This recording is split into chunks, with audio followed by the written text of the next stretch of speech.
Assalamualaikum warahmatullahi wabarakatuh. Hi guys, how are you? I hope you are doing well. Before we start, please prepare your notebook and pay attention to the lesson.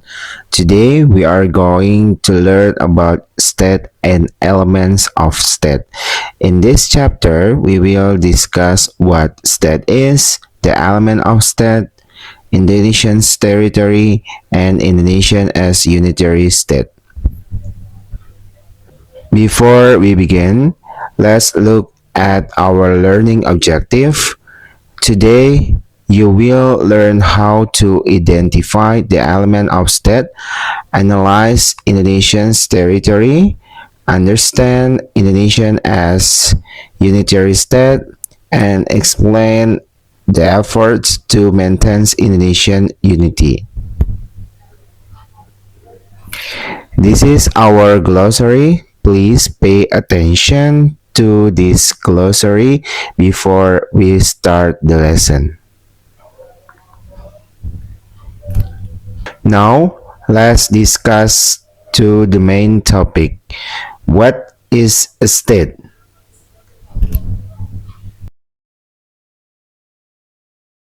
According expert George Jelinek, he said that a state is an organization of power of a group of people living in certain territory.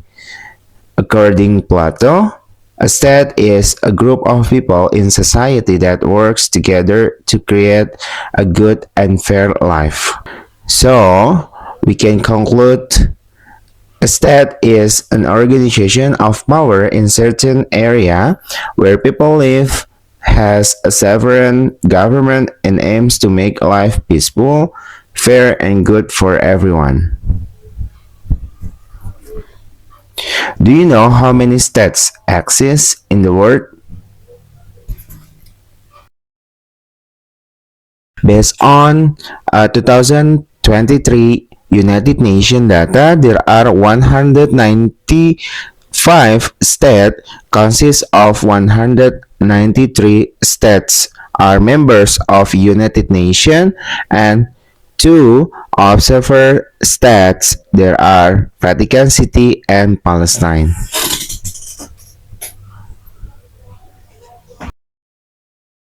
Next, we have elements of state.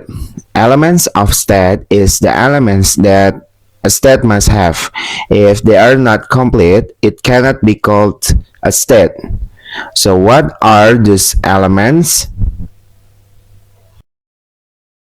According to the Montevideo Convention, there are 2 requirements. First is constitutive elements. This is the basic, the essential elements that a state must have. And then declarative elements. This is additional elements that support a state existence.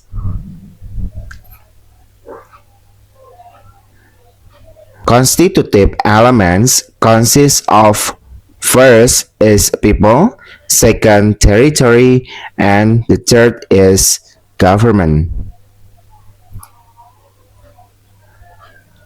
Next, we have declarative elements. Means recognition from other state. There are 2 types of recognition. First is de facto recognition. This recognition from one state to another state that has the constitutive elements of a state, such as territory, people, and government. This recognition has characteristic. First is temporary and not yet strong. For example, Indonesia got de facto recognition from Egypt in 1946 because it already had its own government and territory. And then de jure recognition. This is official and full recognition from international law of a state. This recognition has characteristic permanent and strong. There are two types of de jure recognition. First is bilateral recognition, means official recognition from one country to another. Multilateral recognition means recognition from many countries in international organizations such as United Nations. This is table comparison of requirements for the establishment of a state based on de facto status and de jure status. Based on that, there are three types of state. First is state with full recognition, means an area meets the requirements to be a state and recognized by all or almost all countries. Second, limited recognition means an area meets most requirements to be a state, but only recognized by some countries. Last, not a state means an area doesn't meet the requirements to be a state or not recognized by any countries.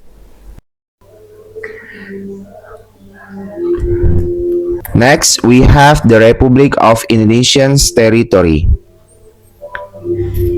Do you know the different types of territories in Indonesia? According Undang-Undang Number 43, 2008 about national territory, Article 1.1 defines the national territory as a single unit covering land, all types of sea and airspace above, including all the national resources found there.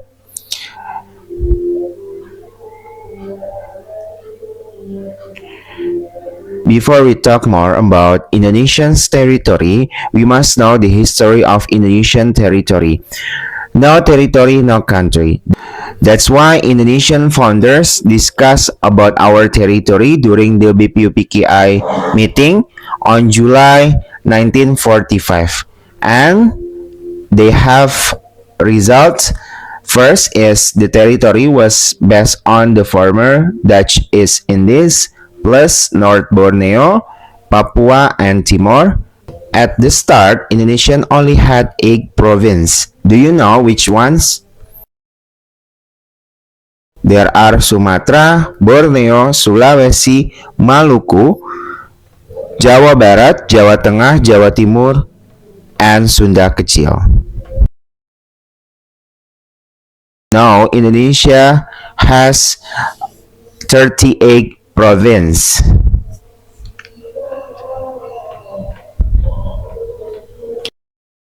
Next, we will talk about Indonesia's territory and borders. There are 3 types of Indonesia's territory. First is land territory. Land territory means areas where people live and do their daily activities. The land area of Indonesia is about 1.9 million square kilometer. Around 32% until 35% of the country's total area, consisting of more than 17,000 islands.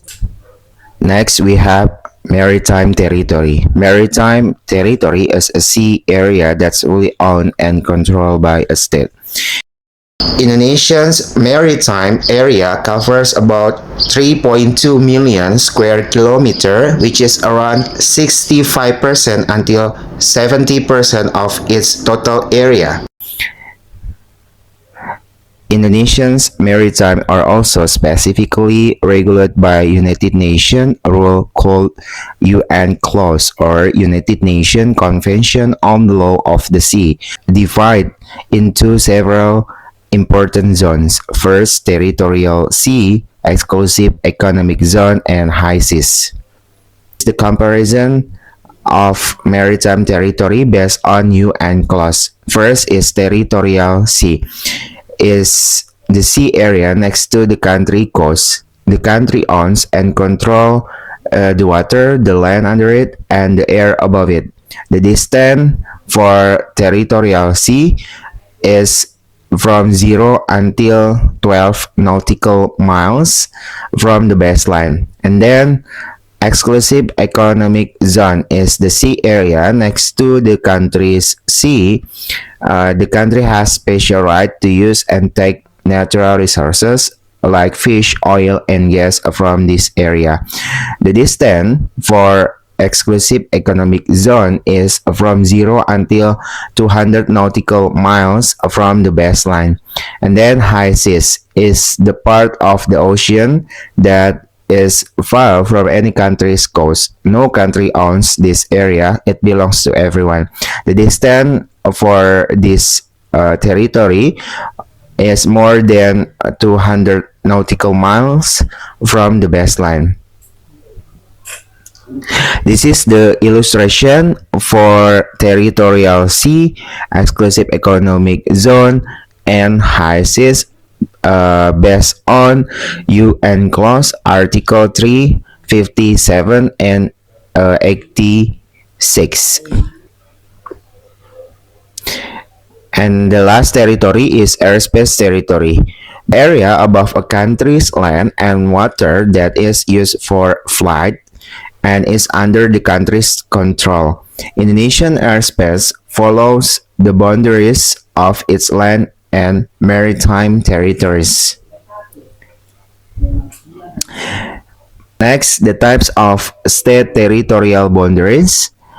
There are two types. First is natural boundaries like rivers, mountains, seas, and forests. And then man-made boundaries like walls or fence, roads, and certain buildings. This is the example of man-made boundaries in Indonesia. We call it PLBN, Pos Lintas Batas Negara. Next is Indonesia boundary map. Indonesia has land and sea borders with several countries. Let's see the countries and ocean around Indonesia from the north, south, west, and east. In the north, Indonesia borders Malaysia by land. By the sea, Indonesia borders Malaysia, Singapore, Thailand, Vietnam, and the Philippines. In the west, Indonesia borders the Indian Ocean and the Indian Territorial Sea. In the south, Indonesia borders Timor-Leste by land. By sea, Indonesia borders the Indian Ocean and the Australian Territorial Sea. In the east, Indonesia borders Papua New Guinea by land and the Pacific Ocean by sea. So Indonesia has both land and sea boundaries. Its strategic location makes Indonesia important for trade, culture, and international relationship. Next, we have Indonesia as unitary state. If a country has large territory, is it better to be governed by one person or divided between several leaders? Why? It's better to divide it between several leaders so it's more effective and each region's needs can be taken care of.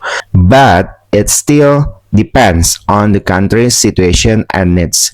That's why that's influence the form of a state that taken by a country. There are two forms of a state. First, unitary state and second, federal state. What about Indonesia? Is it unitary state or federal state? Since August 17, 1945, Indonesia has chosen to be a unitary state.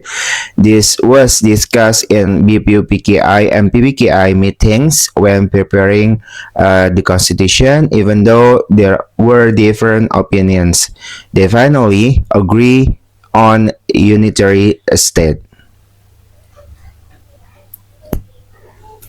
The agreement on Indonesian's unitary state is stated in the 1945 Constitution, and it also clearly states that this form cannot be changed.